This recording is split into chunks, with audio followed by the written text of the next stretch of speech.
Everybody take just a big breath. Turn to the person on your right and exhale on them. What, there's some discomfort in doing that today? So thanks very much for having me, and happy to have a conversation. We didn't bring a secret formula or a secret sauce. I wanted to say right out of the chute, my center and my colleague at the back, Jeff Angel, our center, we are not a trusted source. We are a trusted source. We are not the authority in coronavirus by any means. Jeff is glued to the TV. He watches all the news outlets and is way more up to date on what's happening through the news media than I am, because I have a puppy and I have to go to the dog park 3 times a day. So, but I just want that to be clear. Like, we can't say, here's what you say, right? We can't say, here's your message. But what we are going to do today is share some principles, some tools, some thoughts as it relates to risk communications, specifically because the world is freaking out right now. And people are looking to organizations, companies, employers, associations for answers. Anybody disagree with that? Does anybody want to leave now that you know you're not getting an answer? Okay, cool. The other thing is, I didn't turn off my clicker the last time I used it, so I don't have a AAA battery that is working. So I have to keep turning my back to you to hit the button. The other thing I'll say is the IABC group will share slide deck after. So you'll get the slide deck, so don't feel you need to take pictures of the screen or whatever. And then we are starting early, which is great, because I was feeling like that's a lot of shit to get through and I don't know if we're gonna have enough time. That said, it's really hot in here, so we'll still go fast, and then you can leave if you want to. Myself and Jeff will be around if you have any questions, or hey, what did you mean by that? If you do get a hey, what do you mean by that? Just interrupt me. I'm a professor in certain ways, but I don't like lecturing. I much prefer conversation. So if something resonates for you and you have a question or you want to dive a little deeper, we do have the extra time to do that now. So just throw it out. The other thing is I have a really fun video that I don't know if it'll play audio in this thing. So if it fails, it fails. But you'll get the gist. Yeah, okay, let's go. So I'm currently a principal at the Center for Crisis and Risk Communications. That's based in Calgary here. We work all over. We were just in New York a few weeks ago, working with a client from Ecuador. It's just funny how the world all is so big but comes together so close. I'm also senior associate at Sandhurst Consulting. They do emergency management consulting, so business continuity planning, pandemic planning, emergency management stuff. I'm with the International Association of Emergency Managers, the Canada chapter, and associate faculty at Mount Royal and Royal Roads. And what I really love about health is I spent 16 years as a paramedic. That's me. That's my mom. She's a little crazy, and she said, honey, I need some new pictures. She does public speaking and stuff. She's like, I need some new pictures for my PowerPoint. Can you bring the ambulance? So this was years ago. And I did stick her with the needle, though, just out of principle. But I love health, and I was a paramedic during STARS when we worked through H1N1. Did I say STARS? I meant SARS. And so did see the implication of what pandemic can look like for our city. We're seeing now the impact of pandemic in Calgary and in Alberta. And to be honest, it's driving me crazy what I'm hearing and seeing, because there's truths and there's not truths, and it's confusing. I feel really confused. It's funny, Jeff came to my place this morning, and you said to me, how many? 7 presumptive cases in Alberta. And I said, well, no, I just heard this morning 3 presumptive and 1 confirmed. And Jeff said, well, no, I heard. And so we actually had a little debate, and he's like, well, I heard this half an hour ago. And I said, well, I heard mine 2 hours ago, so let's go with 7. There's so much information, and it can be confusing, and that's not unlike any crisis event or pandemic. Why are we calling it pandemic, and why is everybody talking about it? What drove you here? This is later in my slides, but I do this. I go squirrel. Fear? Yeah, people are afraid. We don't know what to do, and we're hearing the stories about empty toilet paper shelves, right? So if anything that I'm going to do today, it's maybe just steer you in a direction that you might find helpful. Okay, if you leave here with one, that might work for me, great. All of the training that we do at the Center for Crisis and Risk when we work with companies, I like to use the analogy because I was a paramedic for years. I'm like, I think of it as like a CPR course. You take a CPR course and maybe you don't use it for 10 years, but if someone you love falls down in front of you and all you remember is to push on the chest, then you've done a better job than doing nothing at all, right? So when we work with clients, we go through crisis and risk, I always refer back to my paramedic days. And I'm like, if you just take one nugget, and I'll throw it out now, it's in the slides. People want to know that you care before they care what you know. If that's the only thing you take away from here, and in 2 years you're sitting with your executive drafting messages and you say, I really think we need a message that lets our employees know that we care about them, then I'm glad that we had this conversation, right? So Center for Crisis and Risk, we're based in Calgary, and we do crisis communication planning, risk communication, tabletop exercises, full-scale exercises, supporting EOCs. Look us up if you're interested. Follow me on Twitter, right? Did I have my Twitter handle up there? It's Daydao Morgan. Daydao, by the way, is Mandarin for authentic. I decided a few years ago that I need to be more authentic with myself and with people around me. So, and that ties right into what I believe is one of the foundational premises of crisis and risk communications is being authentic. Jeff, you have a new woman crush. Her name is? Dr. Bonnie Henry from BC. And why is she your new lady crush? Because she has shown tremendous leadership, strength, courage, and when she took a moment to cry on the weekend, she made herself completely vulnerable and showed her humanity. I would follow her through the gates of hell if she asked. I've been watching Lucifer, and that's not very far off. Right, so for us, authentic is really great. Quick story, because we have time. During the Calgary floods, I was down in the basement of the EOC. Was up all night, and I was writing the notes, speaking notes and briefing notes for a guy named Nahed Nenchi. And he and his team came in 6 in the morning. I sat with them, I slid the paper across the table, said, Your Worship, here's your speaking notes, here's our key messages that we've got for you. Here's what we really need you to emphasize. We really need, I don't know if you remember Nenchi nouns, like stay off the river, right? And you need to know, but we're not ready to say anything yet. You need to know this and this and this. He goes up, gets on front of the podium, he addresses all the media, he was really good. And then he looked at the media cameras and he said, and I'm not supposed to say anything, but you need to know. And he said, everything that we said, please don't say anything yet, but you need to know. And he called me on it afterwards and he said, Ben, we're in a state of local emergency. If we know something, Calgarians are going to know it. Unless it's a safety issue or if it's, extreme privacy, or if we know it, Calgarians are going to know it. And I'll tell you, that day, it just completely changed and changed my perspective on how I communicate, and it's authentic.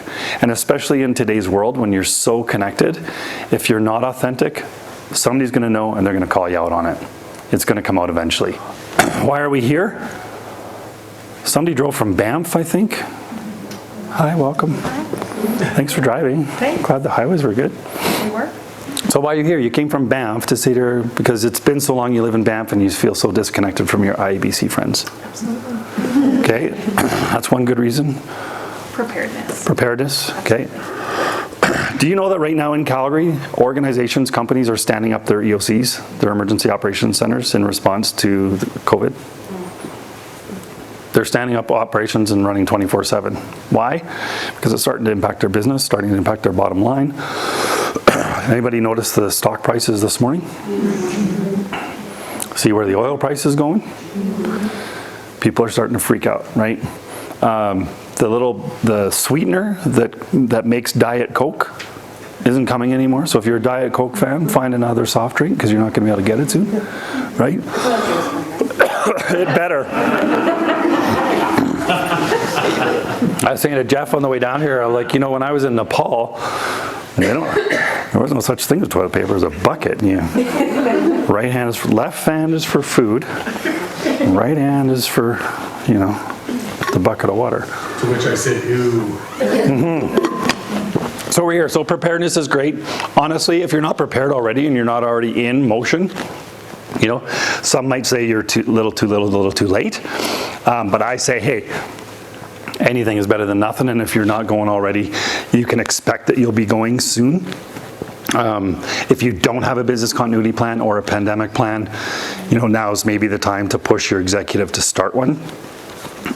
You know, after the Calgary floods, we identified that 74% of businesses didn't have a business continuity plan. So what happens when your workforce is gone? I do not have. Right? So if your organization is not communicating already, now is the time. And I might argue, why now? Because everybody, including the government, is saying to people, stay home. So if I had an employer, I might say to my employer, can I stay home? What does that mean? Am I going to get paid? I'm supposed to be in quarantine for 2 weeks because I don't feel well and I just got off a cruise ship. Is that coming off of my sick time? What does that mean? Right? Can I work from home? All of these questions. So people are going to start asking questions now if they're not already. The challenge is it's changing so fast. Every time I turn around, there's something new. It's a different color, and I feel like we're constantly getting whacked over the head with this thing because it's fear-driven, right? So it's changing so fast. So once you engage in communication, you must be consistent. Threw this slide up at the beginning after I went through everything else, and I just said, you know what? If I could say 4 things to you about risk communications or crisis communications or heck, any communications in general, it would be clear, be confident, be concise, and be consistent. Consistent to me in this pandemic type situation is one of the most important pieces, because if I've worked through a communication message that I've sent out to my staff or my stakeholders, and I've worked on it for a day, I got it approved, put it out, is that information relevant tomorrow? If I put it out this morning, is it relevant this afternoon? This is so ironic that my throat is giving out. So be clear, be confident, be concise, and consistent. Thank you. And always refer to trusted sources. Okay? I am not, that's why we're not a trusted source in coronavirus or COVID-19. Who that is going to be to you is going to be dependent on your organization. If you're solely based in Alberta, maybe you look to Alberta Health Services. I think there's a couple folks from Synovus here. If you're talking to your head office people, your corporate office, you're going to be wanting to look maybe at Alberta Health Services. But if you have operations in the US, your message is likely going to be very different to those folks in the US offices or in the field. So make sure that you're using trusted sources that are appropriate to the people that you're talking to. We can no longer afford to segment out our audiences by saying, who are our stakeholders? Oh, our employees, our board of directors, right? We can't do that anymore. We did work with a company just before Christmas that a not-for-profit, they were a not-for-profit group, and they were in the middle of their annual fundraiser. Their fundraising goal was $2.25 million. They were in the middle of their fundraiser, and all of their messaging was go to our website and donate now, hit the donate button, right? You can see that happening. Well, they got held by ransomware. They couldn't access their website, internal, external, no phones, no email, no nothing. So if you actually went to their website to donate, as the radio ads were running, 404 error, right? They just couldn't get anything. And the hackers wanted $800,000 to return everything. So if you're trying to raise $2.25 million to deliver critical social programs to a variety of communities, do you want to give up $800,000? And if you give up $800,000, what does that signal to your donors? We really need 2.25 because 800,000 of it needs to go to these hackers, right? But as I started working with them and said, who are your stakeholders? Who are you talking to? They said, well, our staff. I'm like, okay, tell me more about your staff. Well, we have wired, unwired, we have head office, we have satellite offices, we have hourly staff. And I said, okay, so are your hourly staff going to get paid if you have no computer systems? Like, who's getting paid? Well, our salaried staff should get, but the hourly staff won't get. So I'm like, okay, so is that two different messages? So by the time we were done, their stakeholder that they had identified as staff, we segmented it down to 12 different segments of staff, right? You clearly need to understand who you're talking to and what their needs are, right? Just a side note. Okay. Risk communications. To prevent community spread of COVID-19, wash your hands, keep your distance from others, stay home if you're sick, cover your mouth when you cough, Ben. Have enough medications for you and your children for 2 weeks. Don't worry about your elderly grandparents or anybody, just you and your children or your pets. And talk to your employer if you need to take time off work. Do those sound like credible messages? Credible? Majority says yeah? Okay, I'll agree with you because those messages came from Dr. Theresa Tam, Chief Public Health Officer of Canada. This is what was issued last week. 9 days ago. Okay? Credible messaging. I look at that and I say, what the fuck is this? Wash your hands for how long? Is there a proper way to wash? What does that even mean? Keep your distance from others? Well, we just pissed off Dr. Tam because we are so tightly crammed in here. What does keep away from others mean? From how far? From everyone? What does this mean? Stay at home if you're sick. Like I just had flu-like symptoms. My IBS is acting up today. So does that mean, what does that mean? Cover your mouth when you cough. Like I caught myself doing this. I should be doing, the vampire cough. Boy, this sounds serious. Do I need food, water? Like, why just medication? Do I need toilet paper? What do I do? Talk to your employer if you need to take time off work. Well, you just told me up above to stay home. So now do I have to talk to my employer or do I stay home or what am I doing? I'm so confused. I'm so confused.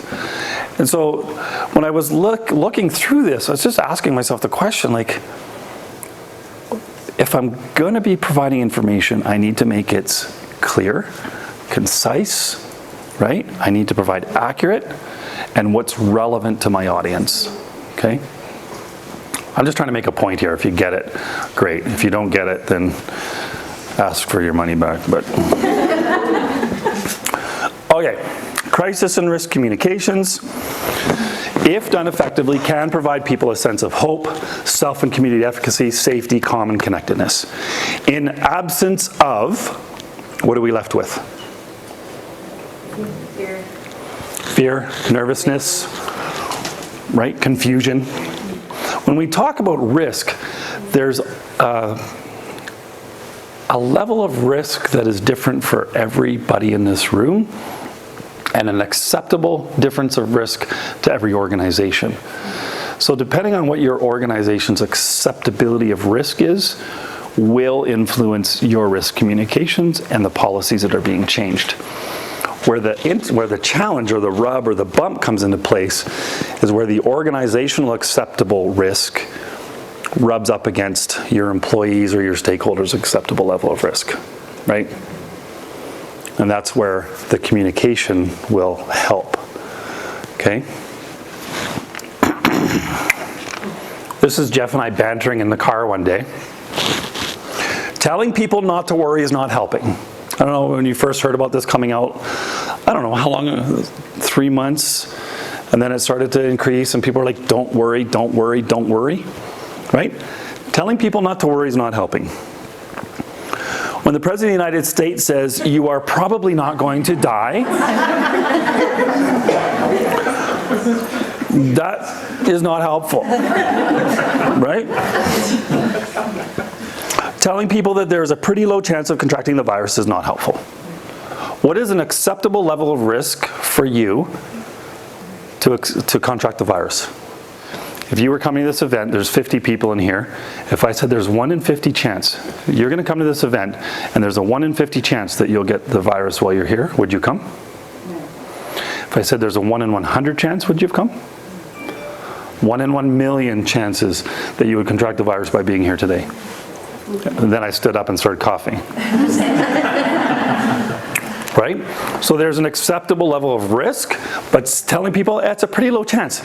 And it reminds me of Oh, that's not playing. Oh, there. Guy like you and a girl like me ending up together. Well, Lloyd, that's difficult to say, and we really don't... Hey, just give it to me straight. Am I gonna die? Can't wait just to see you married. Just least you can do is level with me. What are my chances? Not good.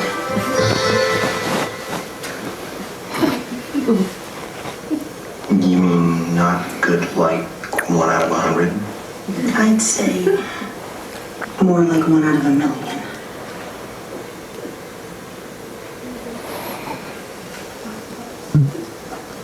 So you're telling me there's a chance?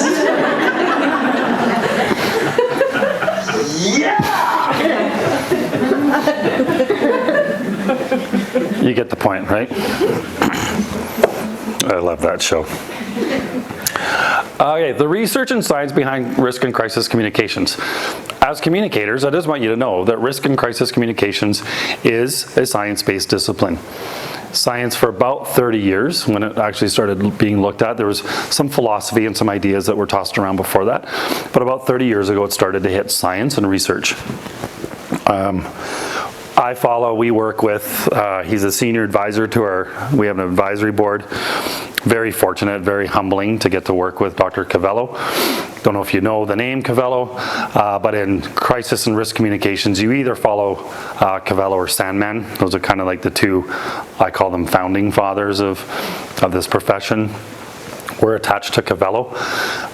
He has a master's degree in neuroscience, and where he took his turn was he would actually take people and put brain probes on their brains and test words and messaging, and he could see what parts of the brains were being activated. He could tell how the brain was responding to words and combinations of all sorts of stuff, okay? So he's the guy the World Health Organization calls when there's an outbreak of Ebola in Africa, Wisteria in the Congo. He's the guy the American Coast Guard calls when there's a BP spill in the Gulf. He's just humbling. Did anybody get to hear him when we had him here last June? Were you there? No, prior. Oh, prior. Just amazing. So everything that I throw at you that is science and a tool and a formula is coming from Cavello. Okay, it's his work, it's what we practice, it's what we preach. It may or may not resonate for you. You play with it, see if it works. If it works within your organization, great. There's lots of different ideas. These are just the ones that we find helpful that work for us. So risk communication, just some core principles. It is a science-based discipline. High concern, high situations, change the rules of communication. On average, the human brain will process 7 bits of information. Back in the day, before we were so populated and we had to worry about area codes, how many digits were a phone number? 7, because the average human brain can process 7 bits of information. Can anybody remember somebody's phone number really well now that it's 10 digits? Yeah, but you're smart. The average, right? I don't. I have to go to my phone book because once I have to put a 587 or 403, I get lost about 7 digits in. So the average human brain will process 7 bits of information. During high stress, high concern situations, that number changes to about 3. If you're in a high stress, high concern situation and you need to call for police or a fire truck, how many digits are you dialing on your phone?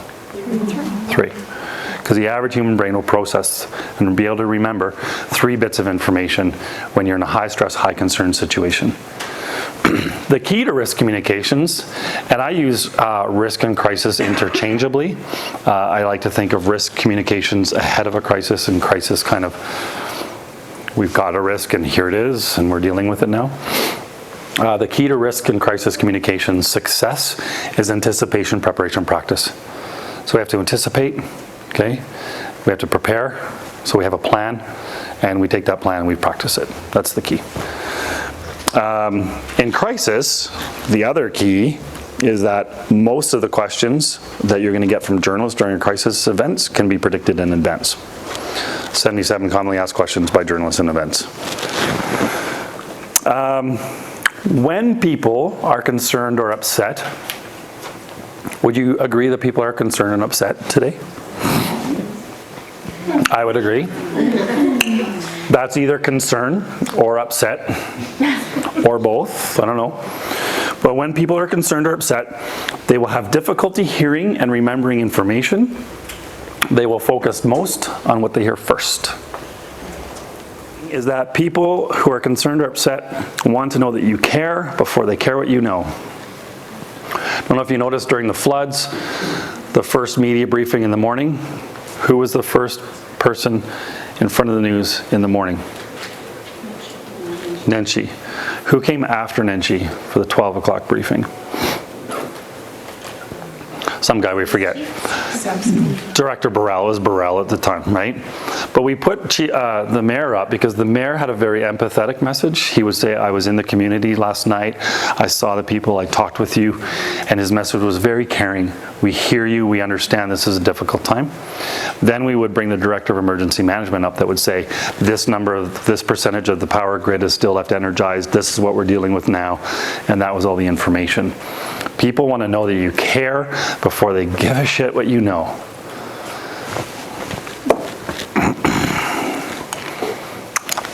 Okay, you've seen Cavello, so you know 2793. This is the first tool, and it'll all tie in together. But basically, 27 words, 9 seconds, 3 messages. So if I'm holding a media briefing, or I'm giving some instructions, or I'm delivering a message, the magic bullets for me. The next one is CCO. CCO is? Passion, conviction, optimism. Yeah, there's a few different versions. I put caring for the first C, caring, conviction, optimism. So if I'm delivering 3 messages, the first one I want is one of caring. Why? People want to know that you care before they care what you know. So I'm going to start with my message of 3. One is of caring. Then I'm going to do conviction. We're not leaving until this is resolved. We're not leaving until this is cleaned up. We're going to make sure we conduct a thorough investigation, whatever that conviction is. And then I'm going to end it with one that's optimism, optimistic. We're hopeful that our community will be able to move past this. I got to hit these. Caring, compassion, optimism. With me? I always get nervous talking to communicators, by the way. I'm like, see, they're all like professional communicators. Call me on my stuff. The third tool, this one is so amazing, unless you don't like it. We did a training exercise for a team of 44 communicators, and we did a whole, I called it not a workshop, not a tabletop, I called it a table shop. I'm like, we just did a table shop, that was amazing. Not a tabletop exercise, but a workshop where we had exercises built in. I'm like, that was table shopping. I should trademark that. And then, a team of 44 communicators, and, as soon as I said, here's the message map, I got, well, that doesn't work. And I'm like, well, it might not work for you, right? It might not work for you. But I find that a very valuable tool. So basically, I've got 3 key messages. So during the Calgary floods, as an example, one key message might be public safety is our top priority. That one's a great one, by the way. You can use that anywhere. Public safety is our top priority. You can't argue that, right? The Synovus folks, you may or may not, don't know who you are, but you may or may not want to answer.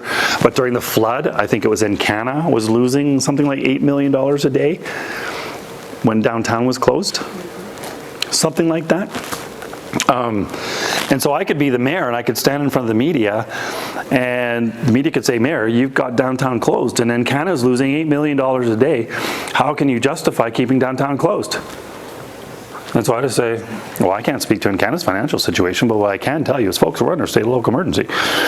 And we cannot re-energize the grid until it's safe to do so. Public safety is our top priority. And until it's safe, nobody goes downtown. Then the next message might be, Mayor, you've told people to stay off the river. It's a beautiful sunny day. Everybody loves rafting on the river. This is ridiculous. We want to go rafting. Well, yeah, here's some Nenshi nouns for you. And folks, we're still under state of local emergency. Our responders are busy trying to bring normalcy back to our city. The water's still running high. It's running fast. There's debris in the water. It's not safe for you to be on the river. Public safety is our top priority. Stay off the river. Can you argue on one of those? So I can answer a question about Encana's financial situation and river rafting with a really good simple key message, right? It's one thing though to say, here's my message. You have to prove it. You have to support it. I can't, as an organization, stand up in front and say, we're absolutely committed to cleaning the oil up out of this water, or we're absolutely committed to recalling all of this food, or we're absolutely committed to fixing the brakes on your car. I can say it, but unless I support it or prove it, it's just empty words.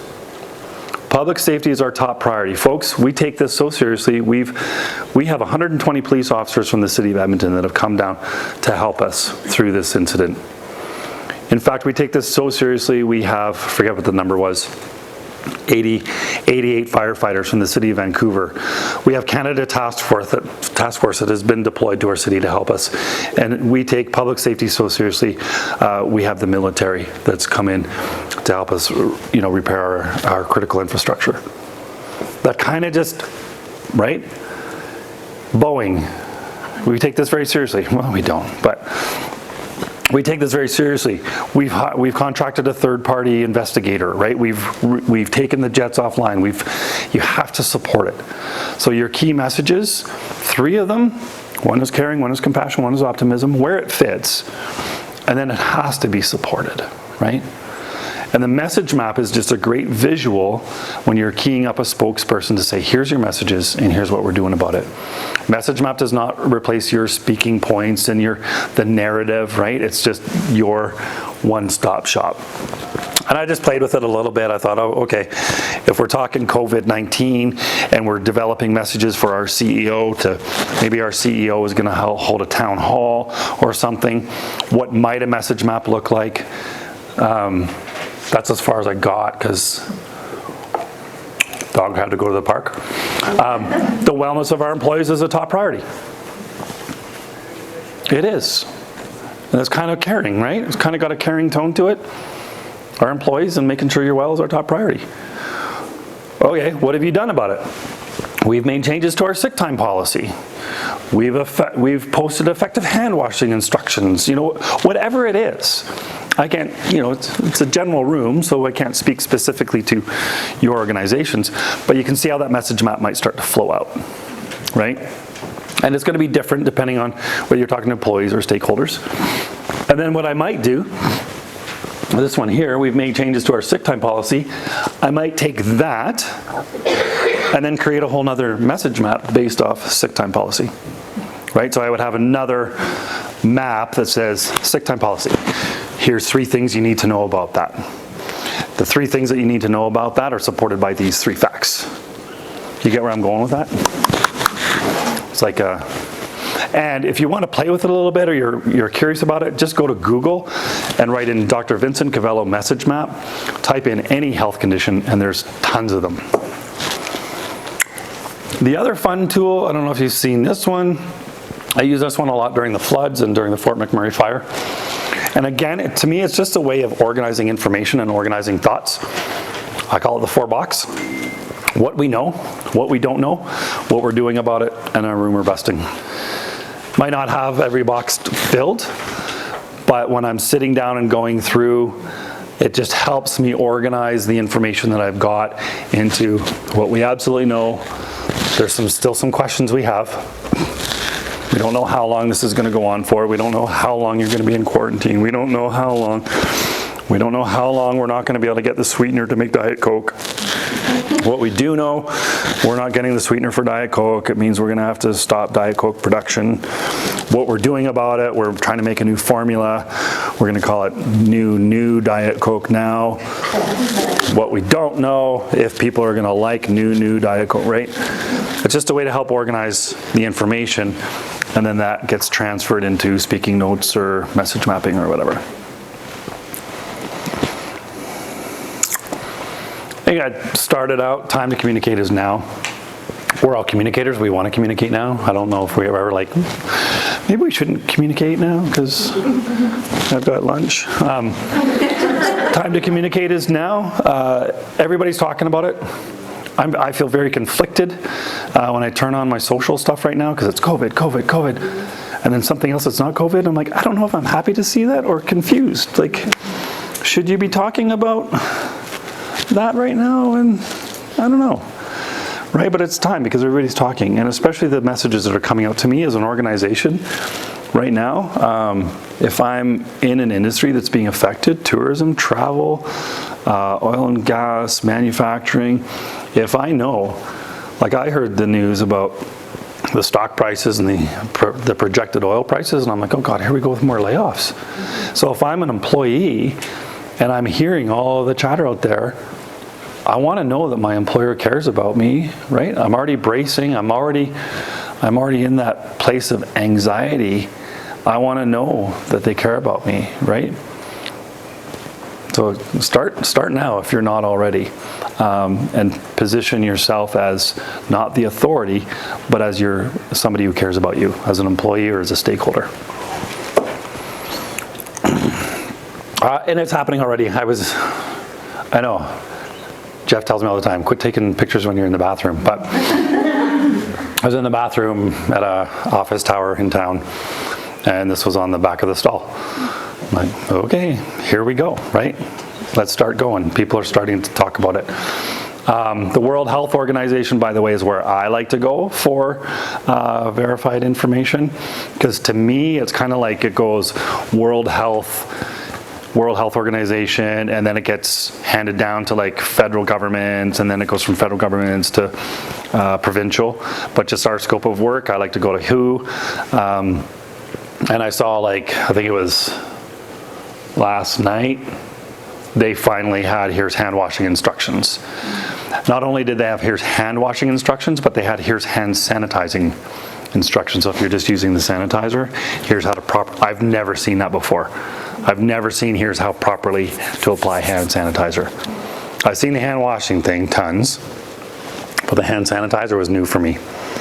Anyway, people are talking about it, so we should be too, as organizations, to the people that matter the most to us. Yeah. From a voice, would you say that it's more appropriate than you said for like a carrying message to come from like the president and CEO of the company, or from a message like an overall company message?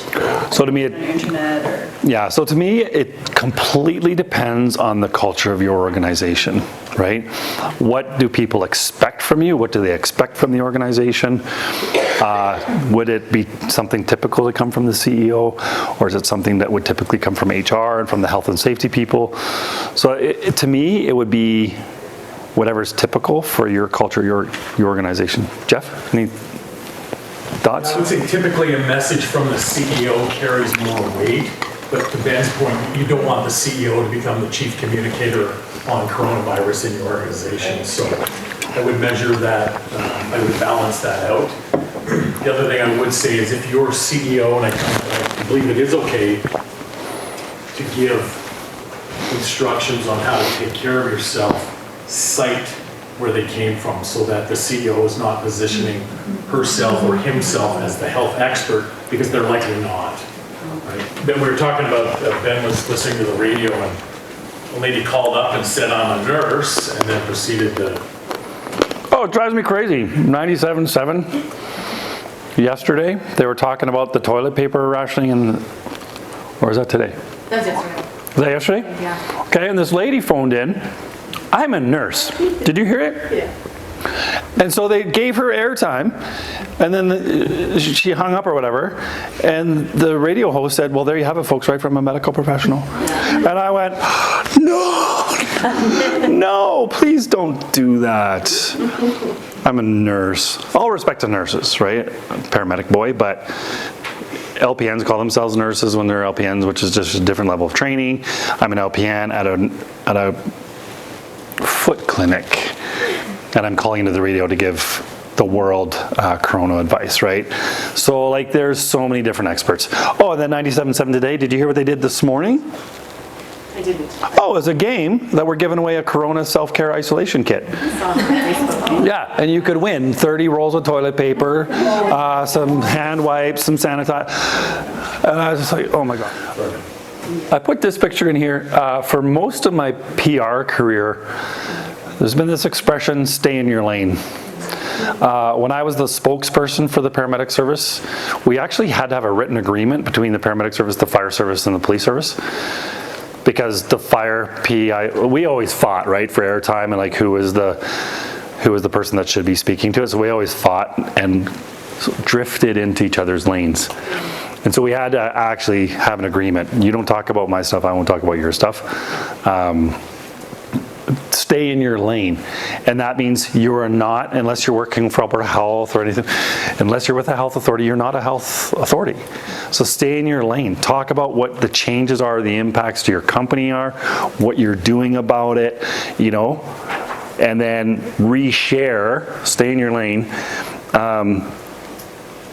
So use established communication channels. So to your point, don't do anything, you don't need to do anything new.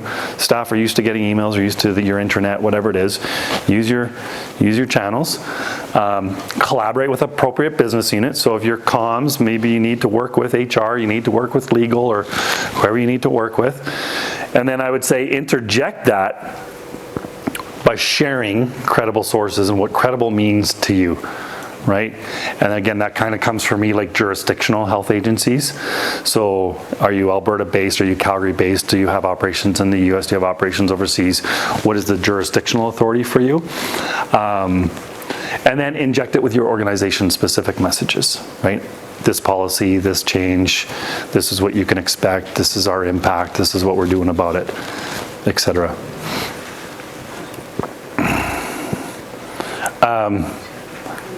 People will deal with tragedy far better than uncertainty.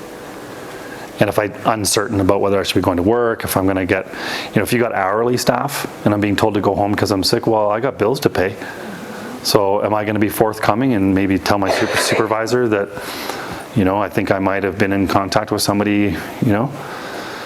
So help shift the culture, if you can, through your communications to one of trust. There's an opportunity. There's not, you know, when you spell crisis, that they use two characters in Mandarin. One is threat, one is opportunities. There's an opportunity in everything that we're dealing with from a crisis or a risk perspective. There's opportunity for you to build that connection with your employees, to strengthen the trust and to strengthen the credibility. That's all I really thought I would. That's not bad. That was like 15 minutes extra for some antidotes. Yeah, that's kind of what I wanted to share. Think about caring, compassion, optimism. Think high stress, high concern changes the rules of communication. Only use trusted sources. Is the media a trusted source? CNN? I kind of used to think if you want to tune into local media, but I kind of changed that philosophy now, where I'm like, I ask myself, is the media using a trusted source? So if you see Dr. Tam that's a trusted message, right? So the media is not, especially after this 97.7 thing, I'm like, oh my gosh, I'm so embarrassed for them. I actually want to phone them. So use a trusted source, interject with your organizational specific messages. Do have a voice in this. You've all heard that in the absence of information, where do people go?